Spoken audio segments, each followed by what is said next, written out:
Առաջին TV լրատվական վերլուծականի եթերում իր աշխատանքն է սկսում քվազի հայրենիք հաղորդաշարի հերթական թողարկումը։ Մեր բացօթյա տաղավարից ձեզ համար աշխատում է Լարա Արաքելյանը եւ այսօր ես մեր տաղավարում սիրով հյուրընկալում եմ Օրանց երեկային խնամքի կենտրոնի հիմնադիր Արմինե Հովհաննիսյանին։ Բարև ձեզ, Տիկին Հովհաննիսյան։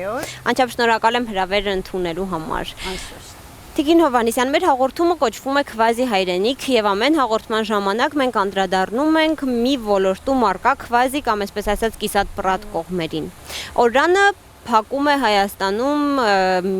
այսինքն մասնավորապես Երևանում եւ Վանաձորում մի շատ կարեւոր այդպիսի կողմ, այնքանով ինչքանով որ ներում է իր ուժերը։ Կներկայացնեք այդ խնդրը այնպես, ինչպես որ դուք եք դա տեսնում ավելի ներսից։ Գիտեք, ցավոք սրտի այսօր 3 երեխաներից մեկը ապրում է աղքատության մեջ։ Եվ անշուշտ նաև պետք է սահմանել ինչ է նշանակում աղքատություն, որովհետև եթե երկիրը հարուստ է, ավելի բարգավաճ է, կարող է աղքատությունը սահմանվում է նրանով, որ երեխան հեռուստացույց չունի կամ սառնարան չունի։ Բայց ցավոք սրտի մեր հայրենիքում աղքատություն կամ աղքատ երեխա նշանակում է երեխա, որ ուղղակի հացի խնդիր ունի այդ օրվա համար։ Դա թերևս մենք ամեն օր չենք տեսնում,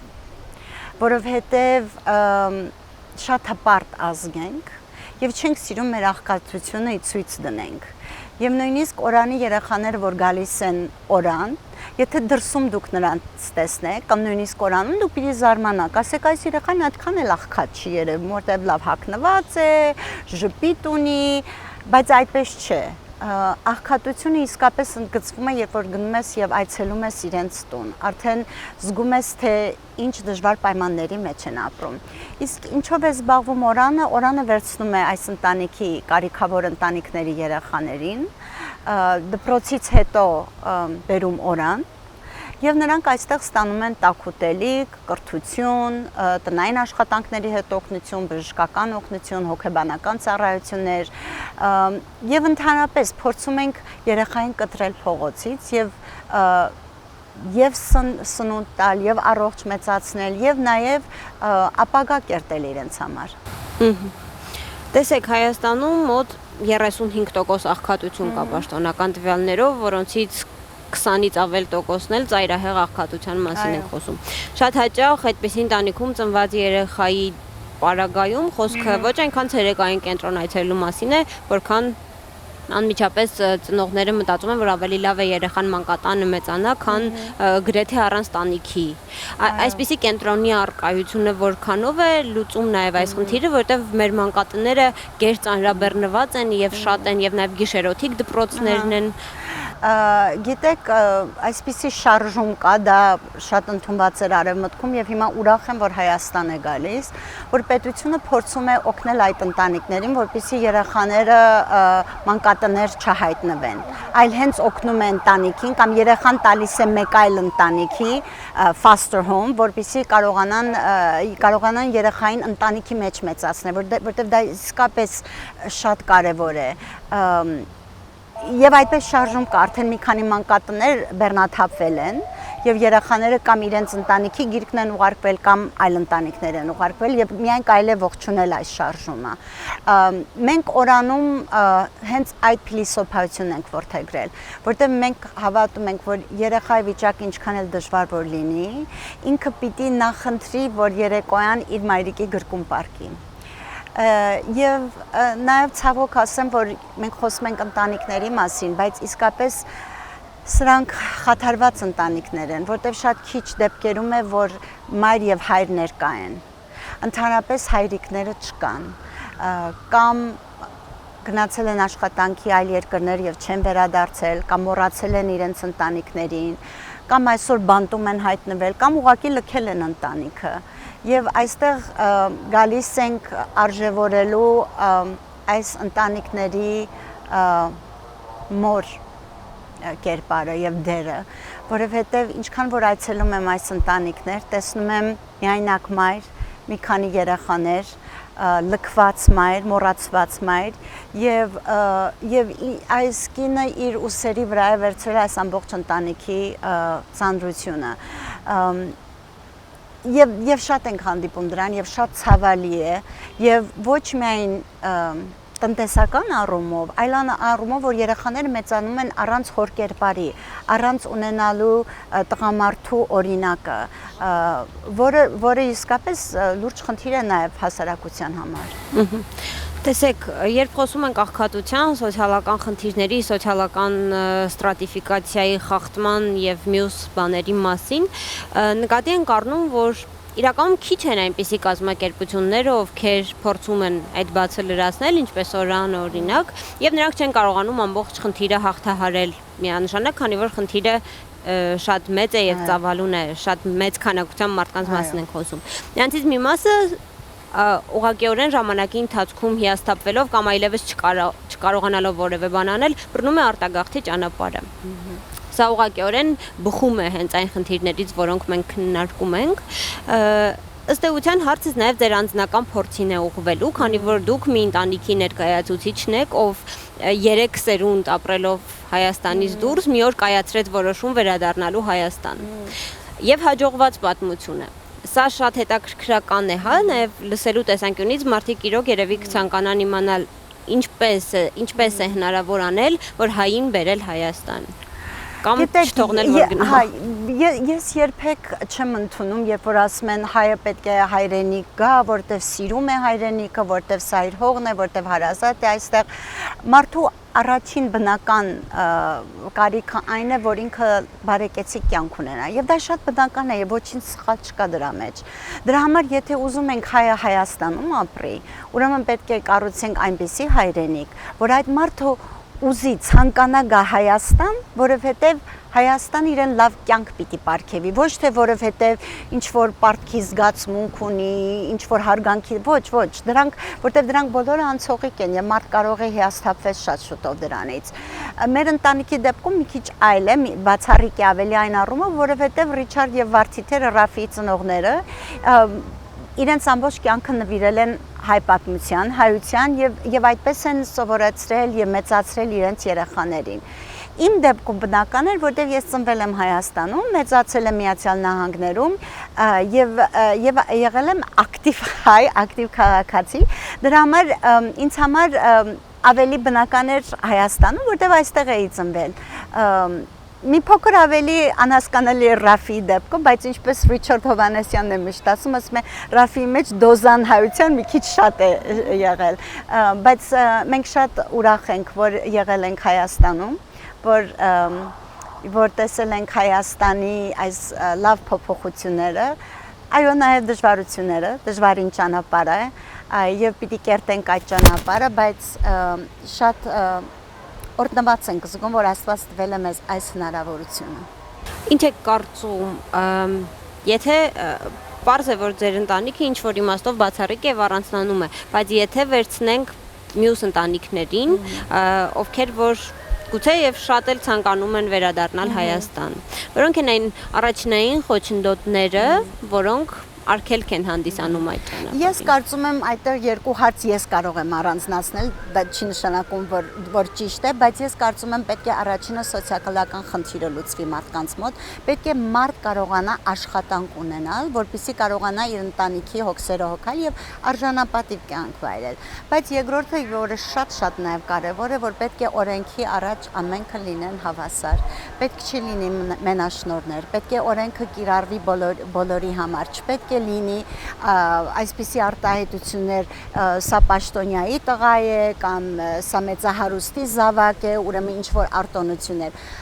Այդ արտոնությունները այս երկրում ունենք եւ պետք է վերացնենք այդ արտոնությունները։ Մենք բոլորս հավասար ենք, մենք բոլորս ջարդի, մեծ հայրիկների, մեծ մայրիկների զավակներն ենք, ոչ մեկս թագավորական ընտանիքներում չենք ծնվել, ոչ մեկս այսպես սերունդներով մեծահարուստ չենք եղել, ոչ մեկը թող չմոռանա, թե իր արմատները ուր տեղից են գալիս եւ մենք ուր կարող ենք հայտնվել վաղը։ Դրա համար ես կարծում եմ, որ այն մարդիկ, որ այսօր բախտ ունեցել են, որ ունեն միջոցներ, պետք է անպայման կարեկցանքով վերաբերվեն այն մարդկանց, մանավանդ երեխաներին ու մեծահասակներին, որոնք չունեն այդ արտոնությունները։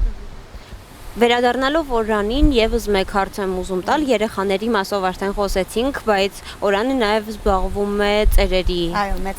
մեծահասակների խնդրով։ Այստեղ ինչ վիճակ ունենք։ Գիտեք, տարեցների վիճակը Հայաստանում շատ տխուր է, որովհետև տարեցները ապրել են սովետական միության տարիներին, նրանք լավ կրթություն ունեն, նրանք սովորել են հանգիստ կյանքի եւ այս տարիներին, որ իրենք արդեն ուժասպառ են, մնացել են մենակ, ինչու որտեվ իրենց զավակները շատերը մեկնել են արտերկիր եւ ունենք շատ միայնակ տարեցներ, որ ուղղակի ուտելու խնդիր ունեն, որտեղ բոլորս շատ լավ հասկանում ենք, այդ շնչին թոշակը, որ իրենք ստանում են, չի կարող բավարարել իրենց եւ լույսի, եւ գազի, եւ ուտելիքի, եւ հագուստի, դեռ չեմ ասում այլ մյուս հարցերը։ Ես շատ ուրախանում եմ, որ մենք կարողանում ենք այդ տարեցներին նաեւ օգնել, որովհետեւ երեխաները մինչեւ կեսօր դպրոց են լինում, իրենց համայնքային դպրոցները եւ մենք շատ սիրով այդ ժամերին ընդունում ենք մեր տարեցներին եւ տակ կերակուր ենք տալիս եւ սկզբում միայն կերակուր էին ստանում, բայց արդեն 2 տարի է նաեւ երգչախումբ ստեղծեցինք եւ շատ հետաքրքիր է, որտեւ երբ որ սկզբում ստեղծեցինք երգչախումբը եւ անդամագրում էինք, իրենք ասում էին այսինչ ամոթ բան ես ասում, այս տարիքին մենք պիտի ելենք երգենք, բայց այնքան լավ փորձ ունեցան եւ այնքան լավ համերգներ կազմակերպեցինք իրենց համար, որ ընդհակառակը հիմա իրենք են ուզում երգչախմբի մաս կազմել։ Եւ այն ժամերին, որ իրենք այդ երգչախմբում երգում են կամ փորձ են անում, գիտեք, իրենք դառնում են նորից 16-17 տարեկան այդ երիտասարդները եւ ինձ համար ամենամեծ բավականություն է, երբ որ ես տեսնում եմ այդ կնճռոտ երեսների վրա մեծ շփիտ։ Տեսեք, իրականում շատ ցավալի եւ որոշ իմաստով շատ բարի բաների մասին ենք խոսում, բայց բուն էությունը իհարկե շատ ցավալի է։ Թոշակների խնդրին մի փոքր անդրադարձակ, վերջերս ներդրվեց համակարգը, այսպես կոչված կൂട്ടակային կենսաթոշակային համակարգը։ Ըստ ձեզ տարիներ հետո մենք ի վերջո ունենալու ենք ապահով ծերություն, կարողանալու ենք Հայաստանում ապահովել մարդ, դեռ մի կողմ որ աշխատատեղ չկա եւ բոլորը չէ որ կարողանում են աշխատել, բայց գոնե նրանք ովքեր որ կյանքի ընթացքում վաստակ ունեն իրենց երկրի համար, կարողանան ապահով ծերություն ունենալ։ Դա իրականում ամենակարևոր բաղադրիչն է երևի, չէ՞, հային Հայաստանում պահելու։ Այդ ամենը հիմա դժվար է ասել, որովհետև մենք սովորել ենք չվստահել մեր իշխանություններին, մեր համակարգին, եւ այդ դառը փորձը մեր սերունդը արդեն տեսել է, երբ որ դրամը ռուբլին փոխվեց դրամի, մեծ գումարներ, այո, ավանդները մեծ գումարներ կորցվեց, դրա համար վստահության պակաս կա։ Նաև ես կարծում եմ, որ այնքան մեծ գումարներ չեն պահվում եւ հնարավոր էլ չի պահել այդ թոշակների համար, ուրեմն հիմա կարծում եմ դեռ շուտ է ասել։ Մենք մի քանի տասնյակ տարի հետո կարող ենք դրան գնահատական տալ, երբ որ մեր իշխանությունները կվաստակեն արդեն մեր հավատքը։ Անընդհատ ասում ենք պետք է անենք սա, պետք է անենք նա, ով պետք է այս ամբողջը անի։ Մենք պետք է անենք։ Ամեն մեկը իր ասպարեզում, ամեն մեկը իր կաթիլը դնելով, բայց պետք է լինենք նաև միասնական։ Մենք այսօր գիտեք, իսկապես ժողովուրդը անբաժան է մնում օրվա որոշումներ ընդունելուց, օրվա իշխանություններից, օրվա պետականությունից եւ մենք չենք կարող հաջողել, եթե յուրաքանչյուրս տեր չզգանք եւ պատասխանատու չզգանք եւ չզգանք, որ մեր ձայնը կշիռ ունի, որ ինչ որ մի բան նշանակում է մեր ձայնը։ Եթե լինում են կեղծված ընտրություններ, եթե քո ձայնը գնվում է, եթե լինում են ծեծեր, ջարդեր եւ մենք հիմա նոր ականատես տեսանք այդ բոլորին եւ ինչքան ցավով կարդացի այդ երիտասարդ 26 տարեկան տղան, որ մահացավ Գյումրիում, երբ որ նայում ես այս բոլորը, իսկապես սիրտդ կոտրվում է, բայց սիրտ կոտրվել չի նշանակում, որ նորից վեր կենանք, նորից չպիտի ուժ ստանանք, նորից պիտի փորձենք, ոչինչ որ ընկնենք, որովհետև մեր հայրենիքն է եւ իսկապես եթե մենք այսօր ոչինչ չանենք, մեր հայրենիքը չի կարող ավելի լավ ապագա ունենա։ Բայց որտեղից վերցնել ներուժը, չէ՞ որ շարքային քաղաքացում չես կարող հենց միայն այդ հայրենիքի գաղափարով ասել, որ ոչինչ որ դու սոված ես, ոչինչ որ դու չես կարող հագուստ գնել կամ երեխայից արժանապատիվ դպրոց ուղարկել։ Դու ապրիր Հայաստանում եւ ոչ Ամերիկայում։ Դրա համար շատ կարեւոր է օրինակելի անձիկ ունենալ։ Մարդիկ, որ պարտադիր չի, որ փողի ետևից գնան իրենց բարեկեցության, մարդիկ, որ իսկապես հավատում են եւ ինչ որ քայլեր են անում հասնելու այդ ապագային եւ այդ մարդիկը պետք է լինեն այսօրվա հերոսները, ոչ թե այն մարդիկը, որ կոռուպցիայի միջոցով, խաբեության միջոցով հարստացել են։ Այսօր մենք օրինակելի մարդկանց պակաս ունենք։ Մեր երեխաները այսօր իրենց հերոսներին տեսնում են այդ մեծահարուստների մեջ։ Մենք պետք է կարողանանք այդ արժեհամակարգը փոխել եւ դա պետք է սկսել ընտանիքից, պետք է սկսել դպրոցից եւ յուրաքանչյուրս որպես ծնող, որպես դաստիարակ պետք է աշխատենք այդ ուղիով։ Ըստ էության մեզ մոտ մի տեսակ Մասլոուն հայտնի բուրգ ունի, գիտեք սոցիալական բուրգը, որտեղ հիմքում սոցիալական կարիքներն են, որպեսզի մարդ չլինի աղքատ, ունենա ուտելիք եւ այլ մյուս կարիքները եւ միայն գագաթում արժանապատվությունը, բարոյա հոգեբանական արժեքները եւ մյուս բաները։ Ստացվում է, որ մենք մեր հացը ապահովելու համար բուրգը շրջելու կարիք ունենք, այսինքն մեզ պետք են այն վերին արժանինքները, հայրենասիրությունը, չգիտեմ ինչը, որպեսզի մենք կարողանանք մնալ այստեղ եւ հույս ունենալ, որ մի օր Գիտեք, միշտ երկու մոտեցում կա, չէ, վերևից է սկսում փոփոխությունները, թե ներքևից։ Երկուսը թերևս կարելի է փորձել, բայց ես միշտ հավատում եմ, որ փոփոխությունները պետք է ներքևից սկսեն, նոր սերնդից։ Դրա համար ես քոնե իմ առաքելությունը տեսնում եմ աշխատելու երեխաների հետ եւ ոչ միայն օրանի, այլ նաեւ դպրոցական աշակերտների հետ, որովհետեւ ես կարծում եմ, որ շատ կարևոր է, որ մտայնությունը փոխվի երեխաների, նոր սերնդի, պետք է ամբողջ մի մտայնություն փոխվի, արժեհամակարգ փոխվի, որտեղ ամեն ինչ խաթարվել է հիմա, ամեն ինչ ձեր ասացի պես այսպես խառնվել է, չգիտենք ինչի վերև ներքև է եկել, ներքևը վերև, մենք պիտի կարողանանք մեր բուրգը ճիշտ կառուցել եւ ամուր կառուցել։ Փաստացի փորձ ունեք շփվելու եւ մեծ տարիքի մարդկանց հետ եւ երեխաների հետ։ Ում մեջ եք տեսնում ավելի շատ, այսինքն մի դեպքում պարզ է արդեն ձգտման մասին չենք խոսում, երբ մեծահասակի մասին ենք խոսում, արդյոք հիասթափվածություն եւ հուսալքություն տեսնում եք իրենց դեպքում եւ արդյոք նույն բանը կա նոր սերնդի մեջ։ Այսինքն նոր սերունդը հակված է հայրենակերտության գործին, թե ամեն դեպքում այդ սոցիալական վատ պայմաններում ապրող երեխայի հայացքը դուրսն է ավելի շատ։ Մեծահասակների մոտ մի քիչ դժվար է, որովհետև իրենք ապրել են, մեծացել են, դաստիարակվել են այլ Հայաստանում, սովետական Հայաստանում եւ տարեցները ավելի հուսալքված են։ Իսկ երիտասարդները արդեն իրենց բնույթն է, բնական, որ լինեն լավատես եւ լինեն ուժեղ եւ մենք ունենք այդ սերունդը եւ ապրիլյան պատերազմը ցույց տվեց, որ ունենք այդ սերունդը։ Դրա համար ես ոչ մի կասկած չունեմ, որ մենք պիտի ունենանք շատ լավ հայրենիք, շատ ուժեղ հայրենիք եւ այդ քվազիները մենք պետք է կարողանանք փակենք եւ բերենք դարձնենք լիարժեք հայրենիքի։ Բայց դրա համար մեծ եւ փոքր ձեռքի պետք է աշխատեն։ Մենք պետք է կարողանանք մեծերի իմաստությունը օգտագործենք, բայց երիտասարդների երազանքը եւ ներուժը։ Հասկանալի է, շնորհակալ եմ շատ Տիկին Հովհաննիսյան, որ համաձայնեցիք հյուրընկալվել մեր տաղավարում, այսօրվա համար նախատեսել էինք այսքանը, սա Քվազի հայրենիք հաղորդաշարի թողարկումն էր, ձեզ համար աշխատեց Լարա Արաքելյանը, մինչ նոր հանդիպում։